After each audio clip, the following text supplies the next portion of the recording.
আমার এখন ইচ্ছা করতেছে বাংলাদেশে যতটা মন্দির আছে প্রত্যেকটাতে যাইয়া যাইয়া লাইট খাইয়া ওই কি কয় ওই মন্দিরের ভিতরে কি কয় পুতুল পুতুল যে পূজা করতেছে ওটা লাইট খাইয়া ভাঙ্গা দিয়ে আসি। প্রত্যেকটা মুসলিমের উচিত এখন বাংলাদেশ থেকে এই পূজার যে কি বলে মণ্ডপ বলে না কি বলে এগুলো লাইট খাইয়া ভাঙ্গা ফালাও। আর যদি কারো পায়ের মধ্যে ব্যথা লাগে পায়ে শর্ট মনে করো যে না পাও দেওয়া সম্ভব না তাহলে বোমা মাইরা উড়াইয়া দেও এই মন্দির গুলারে। আমি আজকে ছেলে হইলে আমি ঠিক তাই করতাম।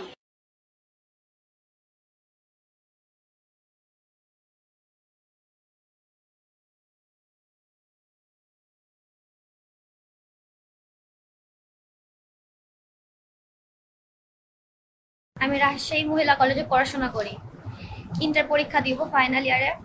তো আমি বৃহস্পতিবারে রাত্রে বাসায় যাই। যখন শুক্রবারে আমার এখানে কোচিং ছিল তো আমি ক্লাস করতে আসি, তখন রাস্তাতে আমাকে ইফটিজিং করে মেরাজ আর প্রিন্স। তখন এখানে ইমন ভাইয়া ছিল, তখন ইমন ভাইয়া নিষেধ করে যে মেয়েটাকে ডিস্টার্ব করার কোনো দরকার নাই। তখন ইমন ভাই আমাকে একটু আগিয়ে দেয়, তখন আমি চলে আসি।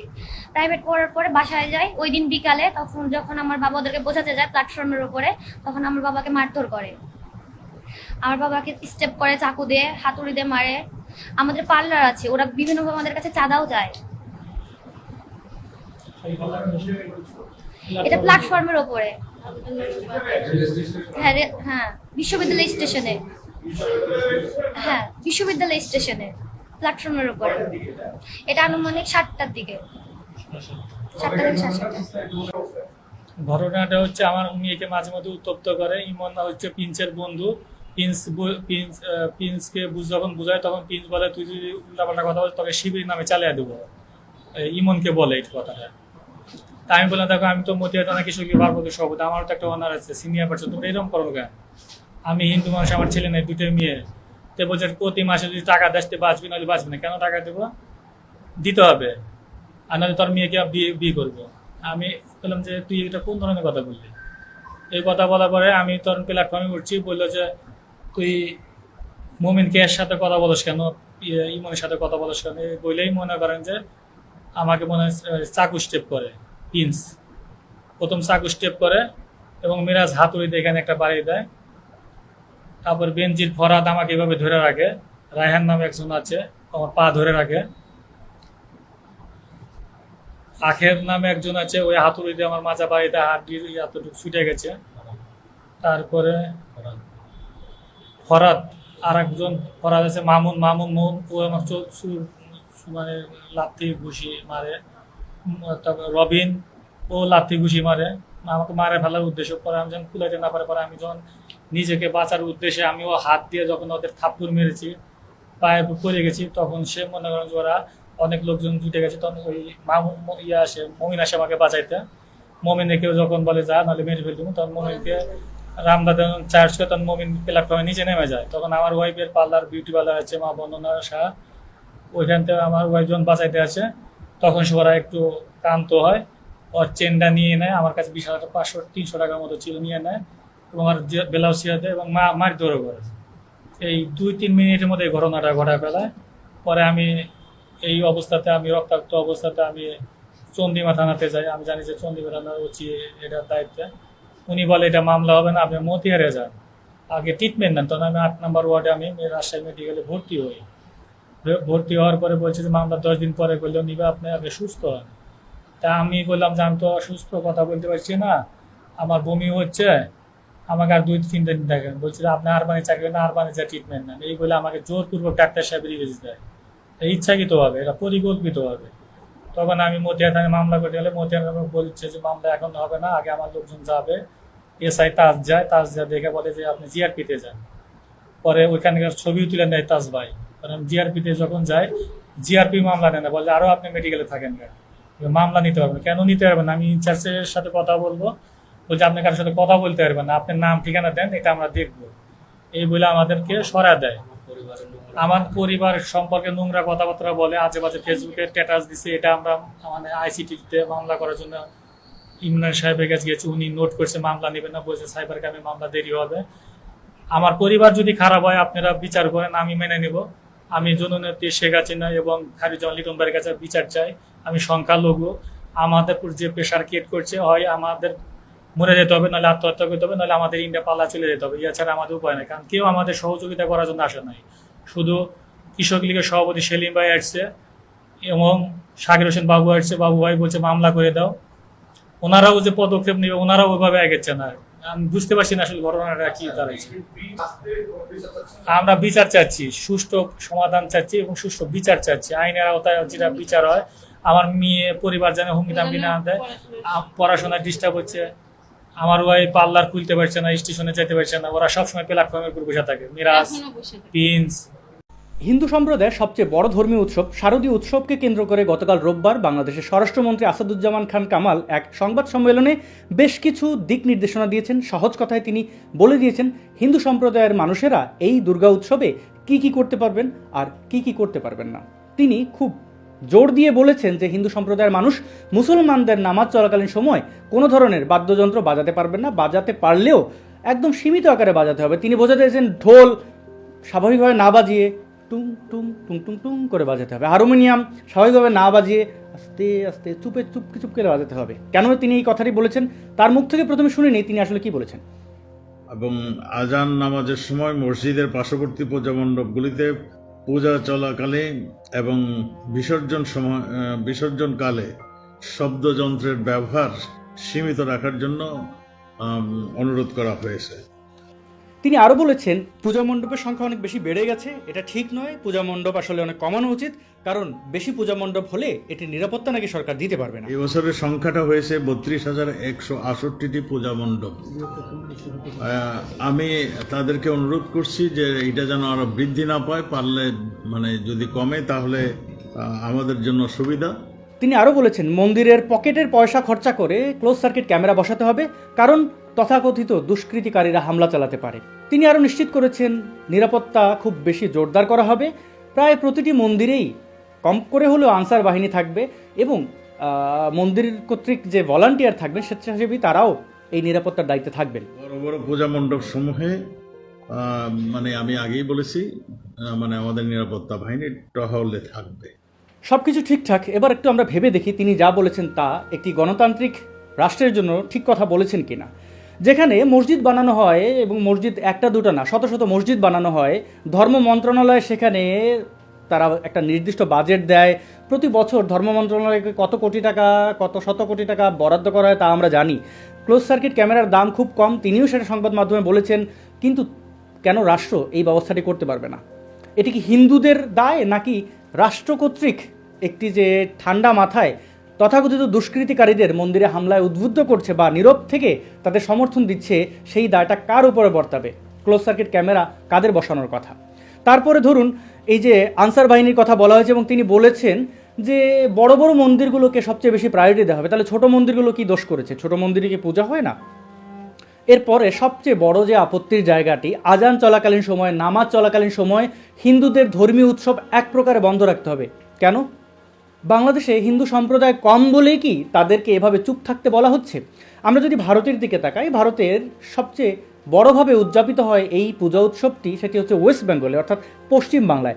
পশ্চিমবাংলায় কি কখনো এই দুর্গা পূজা চলাকালীন সময়, যেহেতু পশ্চিমবাংলায় হিন্দুরা বেশি, তো পশ্চিমবাংলার মুসলমানদের কি বলে দেওয়া হয় যেহেতু দুর্গা উৎসব চলছে তাই মুসলমানদের যে মসজিদের মাইক আজান এগুলো সব একদম লো ভলিউমে করতে হবে, সীমিত করে দিতে হবে? যদি উত্তরটি না হয় তাহলে বাংলাদেশে কেন হিন্দু সম্প্রদায়ের লোকরাই মুসলমানদের ধর্মীয় উৎসবকে আলাদাভাবে এত গুরুত্ব দিতে হবে? মুসলমানদের ধর্মীয় উৎসব নামাজ তাদের কাছে শ্রেষ্ঠ, হিন্দুদের দুর্গাপূজা তাদের কাছে শ্রেষ্ঠ নয়? এভাবে রাষ্ট্র কেন নাগরিকদের আলাদা করে দিচ্ছে? নামাজ চলাকালীন সময় আজান চলাকালীন সময় হিন্দুরা কেন চুপ থাকতে হবে? এর মানে কি মুসলমানদের শ্রেষ্ঠত্ব মেনে নিয়ে আপনাকে পুজো করতে হবে? এই কথাটির উত্তর আপনারাই ভেবে নেবেন। এভাবে রাষ্ট্র একটি গোষ্ঠীর ওপরে নিপীড়ন চালাবে কেন? তিনি বলেছেন গত কুমিল্লায় আমরা জানি নানুয়ার দিঘির পাড়ে যে ইকবাল যেটা করেছিল সেটিকে ভিত্তি করে তিনি বলেছেন সোশ্যাল মিডিয়ায় কঠোরভাবে নজরদারি করা হবে। আপনারা কুমিল্লা সেই ঘটনা দেখেছেন, রাত্র 2টার পরে যে ঘটনা ঘটিয়েছে, একটা ছেলেই বলবো মধ্যবয়সের এক লোক, সে ইচ্ছা করে একটা কোরআন শরীফকে নিয়ে ওখানে স্থাপন করেছে। সোশ্যাল মিডিয়ার অপপ্রচার গুজব রোধে সোশ্যাল মিডিয়া মনিটরিং করা হবে কেউ এই ধরনের অপচেষ্টা করলে কঠোর ব্যবস্থা মুখোমুখি হবে এ বলে আমরা সিদ্ধান্ত নিয়েছি। কাদের দিকে তাদের চোখ থাকবে, অর্থাৎ যারা ভিকটিম হয়ে কথা বলবেন রুমা সরকারদের মতো, তাদেরকে ধরে ধরে জেলে পাঠানোর জন্য কি তারা এই বিশেষ ব্যবস্থা রাখছে? যদি এটি না হয়, অর্থাৎ তিনি যদি বুঝিয়ে থাকেন যে যারা দুষ্কৃতিকারী, মুসলমানদের মধ্যে যারা ধর্মান্ধ, যারা উগ্রবাদী মুসলমান, যারা মন্দিরে কোরআন রেখে আসে, মন্দিরে গিয়ে হামলা চালায়, তাদের দিকে দৃষ্টি রাখবেন। যদি তাদের দিকে দৃষ্টি রাখিনি, তাহলে এটি তো আমরা আপনাদের কাজে কর্মে সত্যতা খুঁজে পাই না। আমরা জানি গত বছর কুমিল্লা নানুয়া দিঘির পাড়ের ঘটনাকে কেন্দ্র করে সবচেয়ে বেশি বা ব্যাপকভাবে গুজব ছড়িয়েছিল এই ছেলেটিকে, যার নাম জেমি। আপনারা তার বক্তব্য শুনেছেন। সে বলেছিল হিন্দুরা মন্দিরে আমাদের কোরআন রেখেছে, এই সেই ব্লা ব্লা। আজ পর্যন্ত জেমিকে কেন গ্রেপ্তার করা হয়নি? স্বরাষ্ট্রমন্ত্রীর এই বক্তব্যের বাস্তবতা আসলে কোথায়? তিনি কাদের ধরবেন, গ্রেপ্তার করবেন, সোশ্যাল মিডিয়া নজরদারির মাধ্যমে তিনি কি বুঝিয়েছেন সেটি কিন্তু আমরা স্পষ্টভাবে বুঝতে পারছি। এক ইকবালকে গ্রেপ্তার করে কুমিল্লার এই ঘটনায় সারা বাংলাদেশে হিন্দু ধর্মাবলম্বীদের উৎসব, শারদীয় উৎসব যেভাবে পণ্ড হয়েছে, তার দায়ভার রাষ্ট্র কোনোভাবে এড়াতে পারে না। এবং প্রতিবাদকারীদের, ভিকটিমদের ধরে ধরে জেলে পাঠানোর মাধ্যমেও রাষ্ট্র বুঝিয়ে দিয়েছে এই দেশ হিন্দুদের জন্য কোনোভাবেই নিরাপদ না। এখানে থাকতে গেলে চুপচাপ থাকতে হবে, মার খেলেও সেটি মুখ বুজে সহ্য করতে হবে। রাষ্ট্রের এই দ্বিচারী আচরণকে আমি অবশ্যই নিন্দা জানাই। তাদেরকে স্ট্রিক্টলি এই ধর্মান্ধ উগ্র মুসলমানদের থামানোর দায়িত্ব নিতে হবে এবং হিন্দু সম্প্রদায়ের ধর্মীয় স্বাধীনতা দিতে হবে। সবাইকে এই ভিডিওটি শেয়ার করার অনুরোধ জানাচ্ছি। সচেতন থাকবেন, এককভাবে আপনার ধর্মকে ছোট করবেন না, সমানভাবে ধর্ম উৎসব পালন করবেন।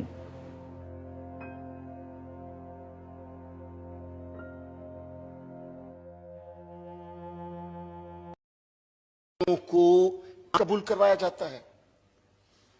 बड़ी इक्वल राइट है जनाब। 12 साल की बच्ची को, महम को पिछले हफ्ते डंडे के जोर पर इस्लाम कबूल करवाया गया। जब मैं थाने पहुंचा तो मुझे डीएसपी साहब कहने लगे कि जी इसने अपनी मर्जी से इस्लाम कबूल किया। जनाब स्पीकर, हाथ जोड़कर विनत करता हूं, जब 18 साल से पहले कैसे एक बंदा इस्लाम से वाकफियत हासिल कर सकता है? एक बच्चा क्रिश्चियन कम्युनिटी में, हिंदू कम्युनिटी में, सिख कम्युनिटी में पैदा होता है, उसने अपनी क्रिश्चियन, हिंदू या सिख मां का दूध पिया है, उसने बचपन से लेकर अपनी जवानी तक अपने मजहब की तालीम हासिल की है। जनाब स्पीकर, वो कैसे हो सकता है कि 2 दिन में उसको सिपारा भी नहीं आता, उसको कलमा भी नहीं आता, उसको हदीस भी नहीं आती, उसको कुरानी आयत भी नहीं आती। जनाब स्पीकर, वो कैसे मुसलमान हो चुके? मुझे इस बात की कोई पता नहीं, आज तक नहीं समझ आई। जनाब स्पीकर, आज तक नहीं समझ आई। मैंने इस डीएसपी से कहा, इससे कहें कि मुझे पहला कलमा सुना दे। अगर ये सुनागी तो मैं मान जाऊंगा। जनाब 18 साल की उम्र से पहले तो ड्राइविंग लाइसेंस नहीं बनता, शनाख्ती कार्ड नहीं बनता। जनाब स्पीकर, तो ये इतना बड़ा सर्टिफिकेट ना दिया जाए। मैं हाथ जोड़कर विनती करता हूं सर, मैं हाथ जोड़कर विनती करता हूं, बड़ा जुल्म हो गया हम पे, हम पर तरस खाया जाए। कायदे आजम मोहम्मद अली जिन्ना ने जो हमारे साथ खिताब करते हुए ये बात कही थी कि यहां पर किसी को किसी के मजहब पर कोई फौकियत हासिल नहीं होगी। जनाब स्पीकर, हमने और हमारे बड़ों ने बड़ी जुर्रत के साथ वोट दिया। पाकिस्तान का सबसे बड़ा सूबा पंजाब, जब ये पाकिस्तान का हिस्सा नहीं बन रहा था, तो उस वक्त के नाम नहाद लीडरों ने यह नारा लगाया था, जो मांगेगा पाकिस्तान उसे मिलेगा कब्रिस्तान। लेकिन मेरी कौम के लीडरों ने जब वोट अंदरकास्ट करके पंजाब असेंबली की सीढ़ियों पर आया, तो मेरे लीडर ने यह नारा लगाया बड़ी जुर्रत के साथ, बड़ी दलेरी के साथ। उसने कहा, पाकिस्तान बनाएंगे और सीने पे गोली खाएंगे। जनाब स्पीकर, हमें वो गोलियां खानी पड़े तो हम खाएंगे। हमें डंडे मारे, हमें छड़ियां मारे, हमें जूतियां मारे, मगर ये सर्टिफिकेट ना हमारी बच्चियों को दें। आपसे हाथ जोड़ के अपील करता हूं जनाब, खुदा के लिए हम पर रहम करें। हम बहुत दुखी हो चुके हैं। ये मास्टर साहबान, मैं खुशनुदी की बात नहीं करना चाहता, मैं बड़ी बड़ी बड़ी तारीफें भी करना चाहता हूं। पाकिस्तान मेरा वतन है। इस पाकिस्तान के लिए मैं और मेरी औलाद और मेरा बाओजदाद, मुझे सारे लोग अपने खून का एक एक कतरा बहाने के लिए तैयार हैं। जनाब स्पीकर, खुदा की कसम मैं खा के कहता हूं, जब भी पाकिस्तान पे कोई मुसीबत आई, खुदा न खास्ता कोई भी मुसीबत आए, तो मैं यकीन से कहता हूं कि सबसे पहले मेरी कौम का नौजवान, मेरी कौम का बूढ़ा, मेरी कौम की बहन, मेरी कौम की बेटी, मेरी कौम की मां अपने खून का एक एक कतरा बहाने के लिए तैयार होगी। पाकिस्तान मेरा पाकिस्तान है जनाब। मैं आपको एक छोटी सी बात कह के अपने ख्यालात का इजहार खत्म करना चाहता हूं। आप यकीन करें कि पाकिस्तान का सबसे बड़ा सूबा पंजाब और उसके बाद उसका बड़ा शहर फैसलाबाद, वहां पे एक न्यू गवर्नेंस स्कूल सिस्टम के नाम से एक स्कूल चल रहा है।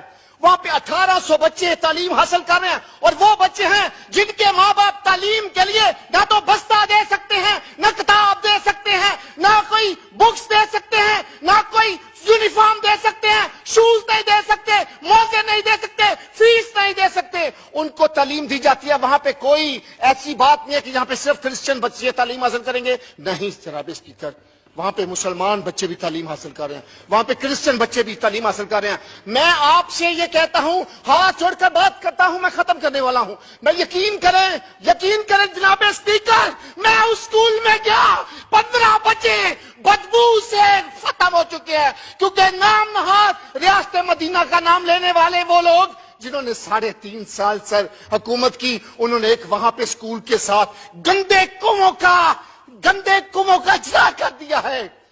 वो पानी का इतनी बदबू है कि 15 बच्चे जो हैं वो मौत का शिकार हो चुके हैं, कब्रों में चले चुके हैं, कब्रिस्तान में चले गए हैं जनाब, अभी और जाने वाले हैं। मैं आपको और आपकी आज वाली हुकूमत को, मियां मोहम्मद शहबाज शरीफ से, जनाब स्पीकर आपसे, वजीर आजम साहब से, वजीर खारजा साहब से, नेशनल असेंबली के एक एक मेंबर से हाथ जोड़कर अपील करता हूं जनाब कि उस स्कूल पर रहम किया जाए, उसकी तहकीक की जाए, उसका विजिट किया जाए। अगर मैं झूठ बोल रहा हूं तो इस असेंबली के अंदर इन लोगों के सामने आज ऐलान करता हूं कि आपकी जूती होगी और मेरा सर होगा जनाब स्पीकर। अगर वहां पे 15 बच्चे मौत की आगोश में नहीं जा चुके तब भी आप मुझे सजा दे सकते हैं। खुदा के लिए उस गवर्नेंस स्कूल के साथ बनाए गए गंदे पानी के कुओं को बंद किया जाए। Thank you very much, God bless you. बहुत शुक्रिया।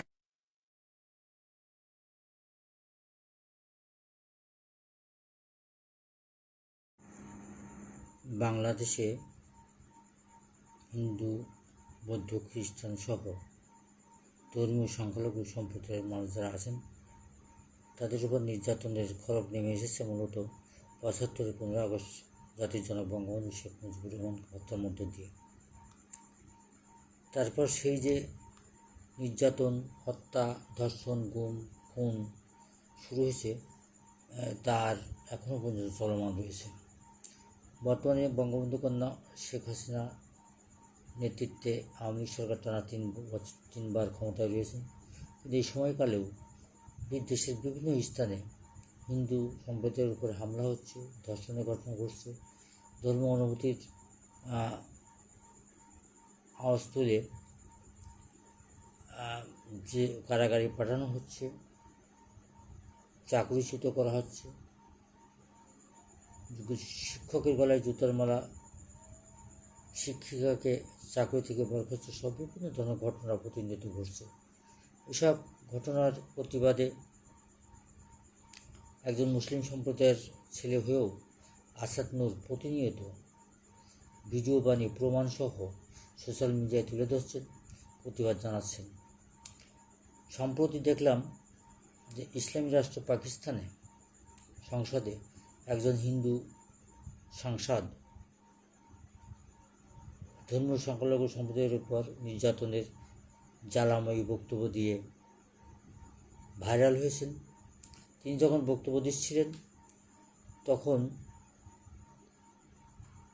সেই সংসদের স্পিকার মুখে হাত দিয়ে অত্যন্ত ধৈর্য সহকারে তার বক্তব্য শুনছিলেন।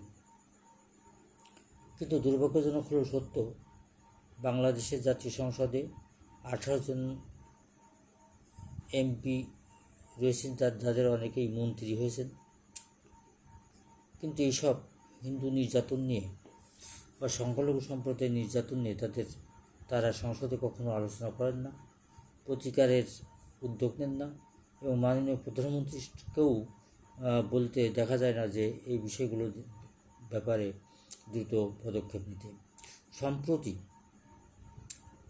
দেখলাম দেশের স্বরাষ্ট্রমন্ত্রী আসাদুজ্জামান কামাল সাংবাদিকদের ব্রিফ করলেন যে দেশে দুর্গাপূজা আসন্ন, এবার পুজো মণ্ডপের সংখ্যা বেশ কিছু বেড়েছে। তিনি কিছু কমানোর অনুরোধ জানিয়েছেন। তিনি বলেছেন মন্দির কমিটি নিজস্ব টাকায় সিসিটিভি ক্যামেরা মন্দিরে মন্দিরে স্থাপন করবেন এবং আনসার পুলিশ সহ আইনশৃঙ্খলা বাহিনী তাদের নিরাপত্তায় কার্যকরী পদক্ষেপ গ্রহণ করবেন। দুর্ভাগ্যজনক হলেও সত্য, তিনি বলেছেন যখন নামাজ বা আজান হবে তখন মণ্ডপগুলোতে যেন বাদ্যযন্ত্র বাজানো কম করা হয় বা আস্তে করা হয়। তিনি কিন্তু বলেননি যে পুজো যখন হবে তখন মাইকে আজান উচ্চস্বরে না দেওয়া হয় যেন, এবং সম্প্রীতি এই সুরক্ষায় মুসলিম সম্প্রদায়ের মানুষ যাতে সহযোগিতা করে সেই ব্যাপারে তিনি অনুরোধ করেননি। এ নিয়ে ওই বিশিষ্ট ব্লগার আসাদ নূর একটা বিশাল ভিডিও করেছেন, যে ভিডিওতে তিনি তীব্র প্রতিবাদ জানিয়েছেন।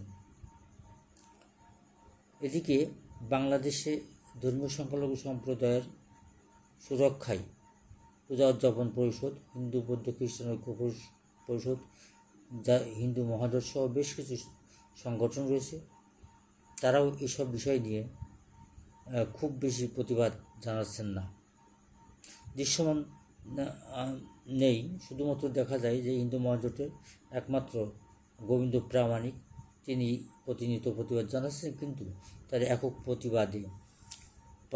প্রতিবাদে এই সংখ্যালঘু সম্পত্তির উপর অত্যাচার, নির্যাতন, সম্পত্তি দখল, মন্দির সম্পত্তি দখল, প্রতিমা ভাঙচুর, মন্দির ভাঙচুরের ঘটনা বন্ধ হচ্ছে না।